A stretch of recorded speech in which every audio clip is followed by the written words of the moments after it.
Zdaj pa so na vrsti eksperimenti. Za pomoč smo prosili BIC Ljubljana, kjer izvajajo delavnice z mladostniki na temo energijskih pijač. Zanima me, kaj vse se nahaja v teh energijskih napitkih.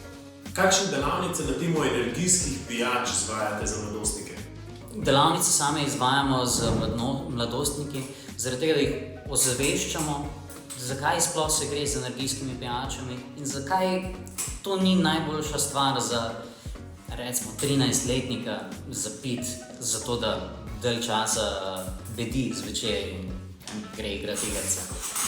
Ker pač je stvar, katero se je dobro izogibati, ker še posebej pri mladih dobimo zelo velik zalogaj energije, ampak čez pol ure smo lahko že na nižji ravni, kakor smo bili preden smo speli. Ko pa pridemo do raznih poživil, ki so v energijskih pijačah, kofein je seveda glavnina, potem imamo še kakšne taurin, guarano in podobne, ki so zraven zmešane, pa se pa začnemo komplicirati.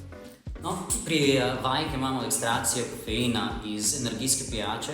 Mi to v bistvu izpeljujemo zaradi tega, da študentom in dijakom pokažemo v fizični obliki, koliko kofeina imamo noter v dejanski energijski pijači.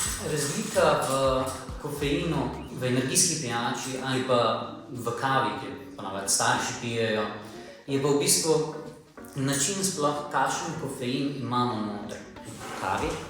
Ima različne stvari povezane zraven, kakšne nečistoče, kakšne snovi, ki pač v naravi obstajajo zraven, česar pa kofein v energijskih pijačah nima.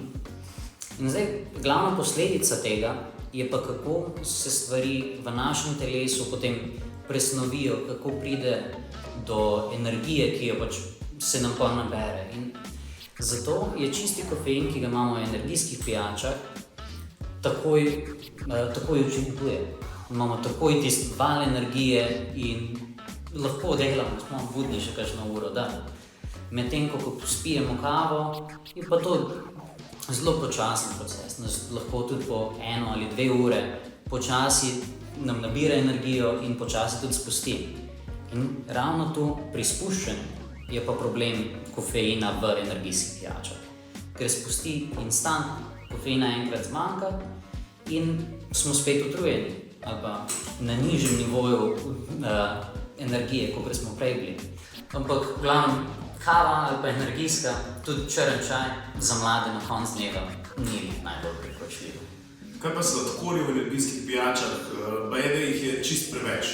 Problematika, o kateri se mi v zvezi s sladkorjem največkrat pogovarjamo, je, da je sladkor povsod v našem življenju. Sladkor v energijskih pijačah samih je pa v bistvu dodan noter, oziroma sladila tudi sintetična, so pa dodana v pijače same, da prikrijejo grenkobo kofeina, ker čisti kofein je pa zelo, zelo grenek in posledično pač tudi energijske pijače dodajajo kakšne vitamine, ki imajo svoj močen okus in seveda močna sladila in arome.